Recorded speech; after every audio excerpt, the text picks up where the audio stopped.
Welcome to आदर्श परिवार निःशुल्क coaching classes. तो हमारा टॉपिक चल रहा है मैप स्टडी में अफ़्रीका।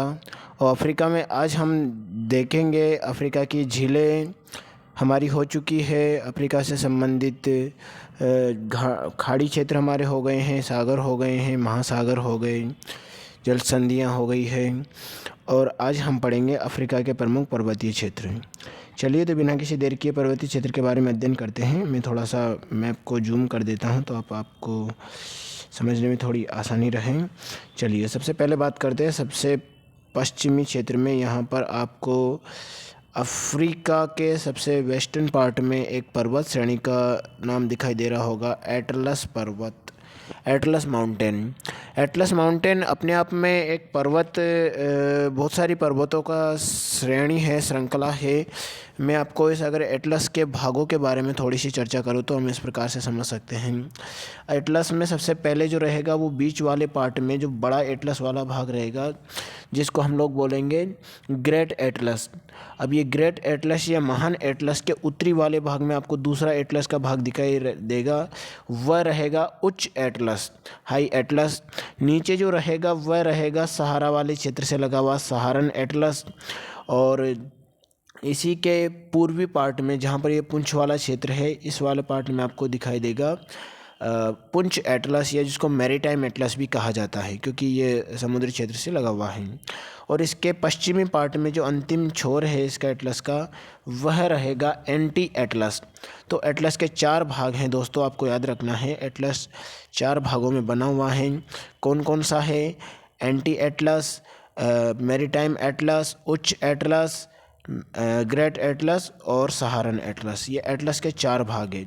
और एटलस पर्वत श्रेणी जिन 3 देशों में फैली हुई है, मोरक्को है, इसी के पूर्व में आप देखिएगा कि मोरक्को के पूर्व में एक और देश है जिसका नाम है अल्जीरिया। उसी के बगल में एक और देश है जिसका नाम है ट्यूनीशिया।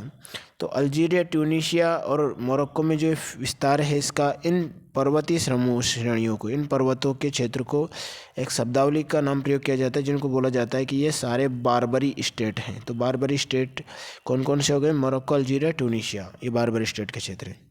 अब एटलस पर्वत की सर्वोच्च ऊंची चोटी भी हमें पता होना चाहिए। एटलस पर्वत की सर्वोच्च ऊंची चोटी मैं आपको बता देता हूँ, यह है टोबक्कल। यहाँ इस साइड में आपको दिखाई देगी, यहाँ पर एक है टोबक्कल। तो टोबक्कल इस पर्वतीय क्षेत्र की सबसे ऊंची चोटी है, याद रखिएगा, टोबक्कल। टोबक्कल टोबक्कल की मैं हाइट बता दूं आपको, ये है 4165 मीटर ऊंची है इसकी एटलस की सर्वोच्च ऊंची चोटी, टोबक्कल। चलिए अब क्लास को हम थोड़ा सा आगे बढ़ाते हैं। अब थोड़ा से इसी के नीचे वाले भाग में आते हैं। आपको दिखेगा अहगर पर्वत श्रेणी, अहगर माउंटेन रेंज।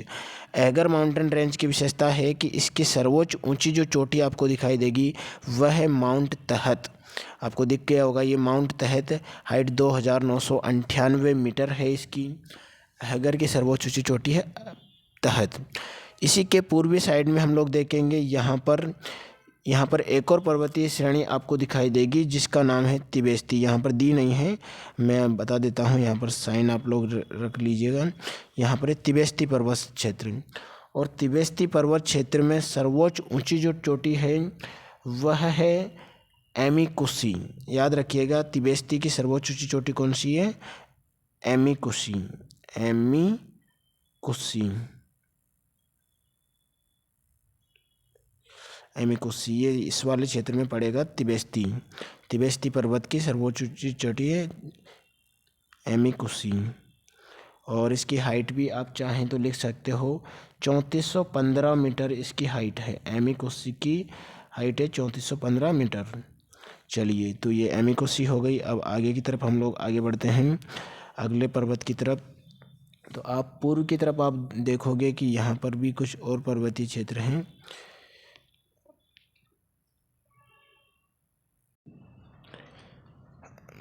आगे आपको दिखाई दे रहा होगा, यहाँ पर अफ्रीका के पश्चिमी पार्ट में कैमरून देश में माउंट कैमरून, माउंट कैमरून इसका एक पश्चिमी पर्वतीय क्षेत्र है माउंट कैमरून और बहुत ही तटीय क्षेत्र में मौजूद है। एक एक्टिव वोल्केनो सक्रिय ज्वालामुखी है और यहाँ की सबसे बड़ी विशेषता यह है कि यहाँ पर जो आयरन है, लोहा है, उसके बहुत भंडार बड़ी मात्रा में पाए जाते हैं इस माउंट कैमरून वाले क्षेत्र में। तो अगली पर्वत चोटी हो गई। अगली हम लोग देख पा रहे हैं यहाँ पर आपको एक शब्दावली फिर मिलेगी, इथोपियन हाईलैंड। इथोपियन हाईलैंड भी इसका एक पर्वत तो ये जैसा ही एक उच्च शिखरीय क्षेत्र है। अब इथोपियन हाईलैंड में आप देखोगे कि यहाँ पर इसका एक ऊंची चोटी आती है जिसका नाम रहता है रोस दासेन। आप चाहें तो लिख सकते हो रोस दासेन। रोस दासेन इथोपियन हाईलैंड की सबसे ऊंची चोटी है, रोस दासेन। इसी के क्षेत्र में मौजूद है ये रोस दासेन। चलिए अगला हम देखते हैं। नीचे आपको एक और पर्वत दिखाई देगा जिसका नाम है माउंट केन्या। माउंट केन्या की क्या विशेषता है? इसका दूसरा नाम है माउंट किन्याग्रा। 5199 इसकी हाइट दी हुई है। माउंट किन्याग्रा मैं लिख देता हूँ आपको, माउंट किन्याग्रा माउंट किन्याग्रा चोटी जो है माउंट केन्या के नाम से फेमस है ये। और इसके बारे में इसकी विशेषता है माउंट किन्याग्रा या माउंट केन्या की कि ये जो अफ्रीकन पर्वत क्षेत्र है उसकी दूसरी सर्वोच्च ऊंची चोटी है। अफ्रीकन पर्वतीय क्षेत्र की दूसरी सर्वोच्च ऊंची चोटी कौन सी है? माउंट किन्याग्रा या माउंट केन्या।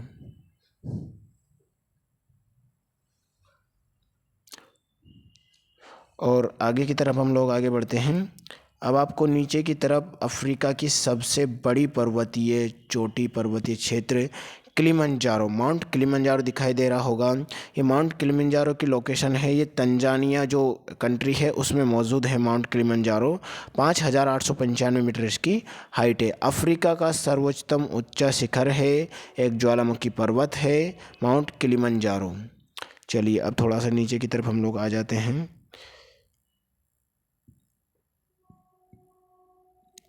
दोस्तों यहाँ पर आपको एक और दिखाई दे रहा होगा मोटोपो हिल्स। मोटोपो हिल्स जो हैं वो भी एक पहाड़ी क्षेत्र है। मोटोपो की पहाड़ियाँ हैं और इन मोटोपो की पहाड़ियों के विस्तार की अगर बात करें तो ये लगभग जिम्बाब्वे जो देश है वहाँ पर मौजूद है। और इन्हीं मोटोपो की पहाड़ी में आपको एक लेक दिखाई दे रही होगी। देखिए यहाँ पर एक लेक लिखी हुई है जिसका नाम है करीबा लेक। करीबा झील है यहाँ पर जाम्बेजी नदी पर और इस पर डैम बना हुआ है मोटोपो की पहाड़ियों में ही। तो ये इसकी विशेषता है। आगे हम लोग बात करते हैं नीचे की तरफ। नीचे की तरफ आपको एक पर्वतीय क्षेत्र और दिख रहा होगा जिसका नाम है ड्रैकन्सबर्ग माउंटेन। इस ड्रैकन्सबर्ग पर्वतीय क्षेत्र की क्या विशेषता है कि ड्रैकन्सबर्ग अफ्रीका का पूर्वी कगार है। ड्रैकन्सबर्ग अफ्रीका का पूर्वी कगारी क्षेत्र है। इसकी विशेषता यह है कि इसकी सबसे ऊंची चोटी है माउंट मोतोसुत। लिख लीजिएगा आप, माउंट मोतोसुत इसकी सर्वोच्च ऊंची चोटी है। हाइट है माउंट मोतोसुत की 3298 मीटर इसकी हाइट है माउंट मोतोसुत की। अफ्रीका के ड्रैकन्सबर्ग पर्वत में मौजूद है ये।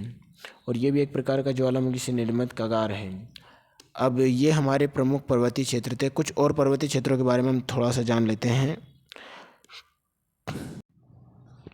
चलिए अगले पर्वतीय क्षेत्र की बात करते हैं।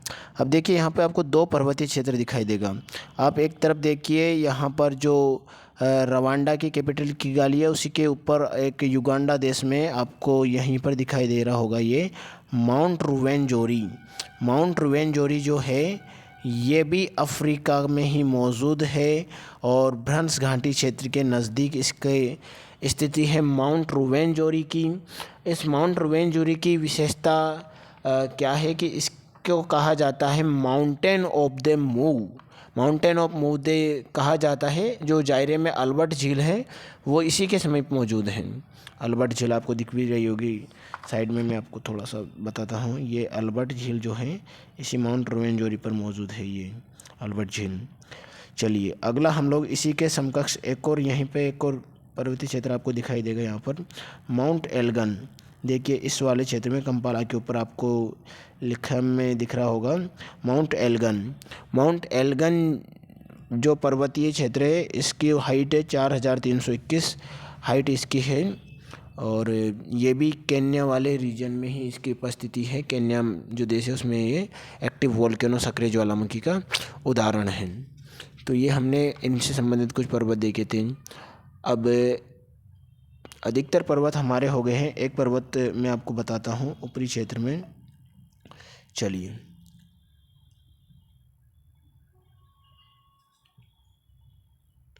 ओके, यहाँ पर आपको ये दारफुर वाला रीजन दिख रहा होगा। दारफुर गिम्बाला जो है, ये गिम्बाला सर्वोच्च ऊंचा शिखर है। इसको दारफुर या मारा पर्वत क्षेत्र भी कहा जाता है। इसको मारा पर्वत भी कहा जाता है, मारा माउंटेन। तो मारा पर्वतीय क्षेत्र का या फिर दारपुर का सबसे ऊंची पर्वत शिखर है गिम्बाला। 3070 मीटर इसकी हाइट है। तो ये अफ्रीका से संबंधित प्रमुख पर्वत है। एक सिनाया प्रायद्वीप भी यहाँ पर पड़ता है। आप देखिएगा, अफ्रीका के ऊपरी वाले भाग में सिनाई प्रायद्वीप है, जो हमने अरब के क्षेत्र में पढ़ा था। तो उसको भी एक पर्वतीय कगार माना जाता है, लेकिन एक प्रायद्वीप के रूप में वो मौजूद है। चलिए, तो ये अफ्रीका के प्रमुख पर्वत थे। अब आगे हम लोग पढ़ते हैं अफ्रीका के प्रमुख पठार और मैदान। जल्दी से देख लेते हैं अफ्रीका के पठारों के बारे में।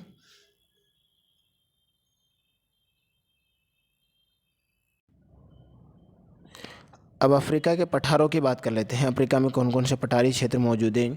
तो सबसे पहले ऊपर अगर आपको दिखाई दे रहा होगा टेडमेंट पठार, टेडमेंट का प्लेटू। टेडमेंट पठार क्या है? अफ्रीका के पश्चिमी क्षेत्र में मौजूद है टेडमेंट का पठार। और एटलस तथा जो नीचे तासीली का पठार अभी हम पढ़ेंगे, तासीली पठार के ऊपर में अवस्थित है ये टेडमेंट का पठार जो है, टेडमेंट का पठार। अगला नीचे आपको दिखाई दे रहा होगा एक और पठार है, जोस का पठार। जोस के पठार की विशेषता है कि ये जो जोस का पठार है ये 10 डिग्री पूर्वी देशांतर रेखा के पश्चिम में मौजूद है। साथ में 10 डिग्री जो दक्षिणी भाग से उत्तरी अक्षांश रेखा गुजरती है वहीं के पास इसकी मौजूदगी, किसकी? जोस के पठार की। तो ये दूसरा पठार हमने देखा इस क्षेत्र में। अगले पठारी क्षेत्र की हम लोग बात करते हैं। ओके, एक पठारी क्षेत्र में इथोपियन हाईलैंड को भी गिना जाता है। तो इथोपियन हाईलैंड हमने पर्वतीय क्षेत्र में भी देखा था और पठारी क्षेत्र में भी। आप थोड़ा सा इसके बारे में ध्यान रखिएगा। नीचे दो पठार महत्वपूर्ण आप देखोगे। एक पठार है कटंगा पठार, बहुत ही महत्वपूर्ण पठार है अफ्रीका का। अफ्रीका की दृष्टि से बहुत महत्वपूर्ण पठार है कटंगा पठार। इस क्षेत्र में आप देखोगे कि इसमें बहुत सारी नदियाँ यहाँ से निकलती है। एक तो मुख्य रूप से जो जाम्बेजी है, इसके अलावा इस कटंगा पठार से कुआंडो, कुबांगो, ये सारी नदियाँ निकलती हैं। और यहाँ की सबसे बड़ी विशेषता क्या है कि यहाँ पर डायमंड्स और जो मेटल्स हैं अन्य, जैसे कि तांबा हुआ, अन्य हुई, ये सारे इस क्षेत्र में, पठारी क्षेत्र में मौजूद हैं। तो कटंगा पठार बहुत महत्वपूर्ण है। इसके ही वेस्टर्न पार्ट में आपको दिखेगा एक और पठार जिसका नाम दिया हुआ है बाइका पठार, बाइका प्लेटू। तो बाइका पठार कटंगा पठार के पश्चिमी क्षेत्र में मौजूद है बाइका पठार। और बाइका पठार जो है ये भी 10 डिग्री दक्षिणी अक्षांश के दक्षिण में मौजूद है ये बाइका पठार। अगला हम लोग बात करते हैं नीचे के क्षेत्र में।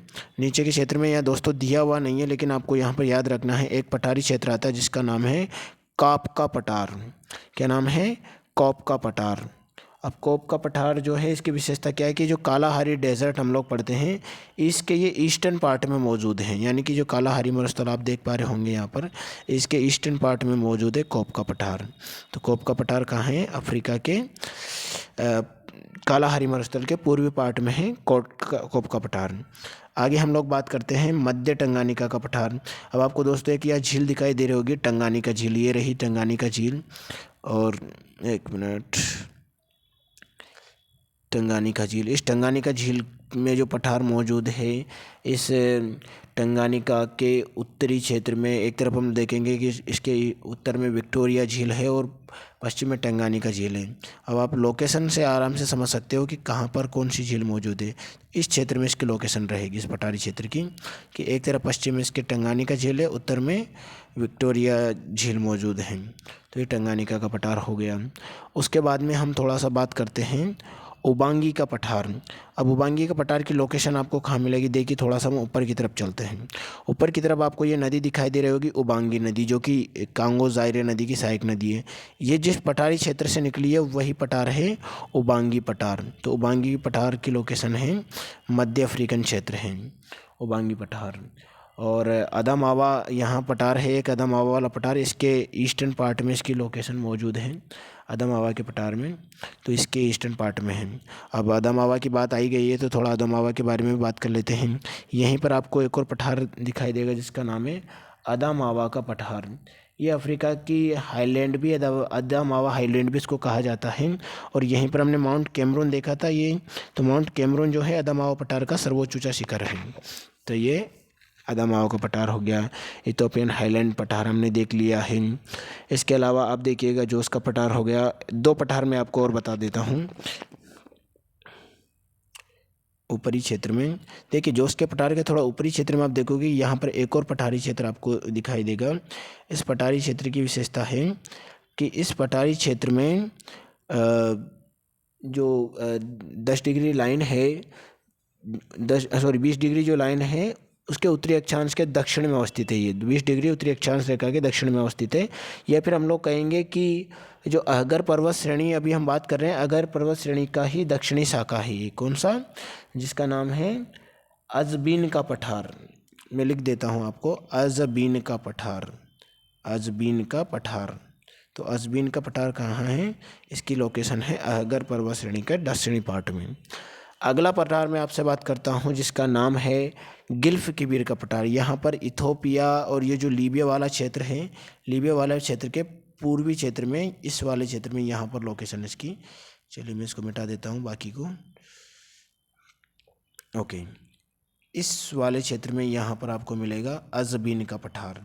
अज़बीन के पठार की विशेषता क्या है कि अज़बीन का पठार इस क्षेत्र में, सॉरी अज़बीन का पठार नहीं, गिल्फ किबिर का पठार, गिल्फ किबिर का पठार, गिल्फ किबिर, किबिर भी आता है कबीर भी आता है, तो याद रखना है इस क्षेत्र को बोलते हैं गिल्फ किबिर का पठार। यहाँ एक सुल्तान हुआ करते थे, उन्होंने यहाँ पर प्राकृतिक नज़ारा देखा तो उसके नाम पर इसका नाम उन्होंने गिल्फ किबिर का पठार रख दिया। तो गिल्फ किबिर के पठार की लोकेशन आप लोगों से पूछी जाए तो आप बता सकते हो कहाँ है ये गिल्फ किबिर का पठार। इसकी लोकेशन है मिस्र के दक्षिणी क्षेत्र में मौजूद है और लीबिया के डेजर्ट के पूर्वी क्षेत्र में ये मौजूद है गिल्फ किबिर का पठार। तो ये प्रमुख पठारी क्षेत्र थे। अगर पठार के उत्तरी क्षेत्र में आप देखोगे कि यहाँ पर एक आपको मिलेगा तासीली का पठार। लीबिया वाले क्षेत्र में एक और पठार आपको देखने को मिलेगा, तासीली का पठार। तो तासीली पठार की भी लोकेशन यही है और अगर पर्वतमाला का उत्तरी सीमा ये बनाता है, इस जगह पे लोकेशन है इसकी तासीली के पठार की। चलिए, तो ये अफ्रीका के प्रमुख पठार थे, ये नदियाँ सॉरी पर्वतीय क्षेत्र हो गए। अब नेक्स्ट जो टॉपिक रहेगा हमारा वो नदियों से संबंधित रहेगा। चलिए दोस्तों, तो फिर मिलते हैं किसी नए टॉपिक के साथ में। धन्यवाद।